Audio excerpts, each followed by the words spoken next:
Hi అండి. నమస్తే. రోట్లో పండుమిర్చి, టమోటా పచ్చడి ఎలా చేసుకోవాలో చూద్దాం. ఫస్ట్ అయితే తొడియాలు తీసుకొని నీట్‌గా వాష్ చేసుకొని, పొయ్యి మీద గిన్నె పెట్టుకొని, ఒక టేబుల్ స్పూన్ ఆయిల్ వేసుకొని, పండుమిర్చి వేసుకొని ఫ్రై చేసుకున్నానండి మూత పెట్టేసి.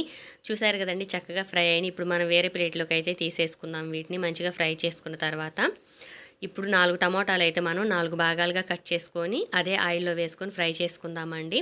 2 రెమ్మల చింతపండు కూడా పెట్టుకొని మనం మగ్గించుకుందాము మూత పెట్టేసి. చూడండి టమోటాలైతే మగ్గిపోయినాయి కదా! వేరే ప్లేట్‌లోకి తీసుకుందాం. నీట్‌గా వాష్ చేసి తుడిచి పెట్టుకున్న రోట్లో పండుమిర్చి వేసుకొని దంచుకోవాలండి. ఇప్పుడు రుచికి సరిపడా ఉప్పు, జీలకర్ర అలాగే చిన్నుల్లిపాయలు వేసుకొని దంచాననమాట. అవి దంచిన తర్వాత చింతపండు, టమోటో వేసుకొని అయితే నేను చక్కగా పచ్చడి చేసేసుకుంటున్నానండి. పచ్చడైతే రెడీ అయిందండి. 2 రెమ్మలు కరివేపాకు వేసుకొని కలిపేసుకుందాము. పచ్చడి మాత్రం సూపర్‌గా ఉందండి. కొంచెం సాల్ట్ తగ్గితే కలిపేశాను. ఇప్పుడు అదే రోట్లో వేడి వేడి అన్నం వేసుకొని కలుపుకొని తింటే భలే ఉందండి. వీడియో నచ్చితే please like and share, subscribe.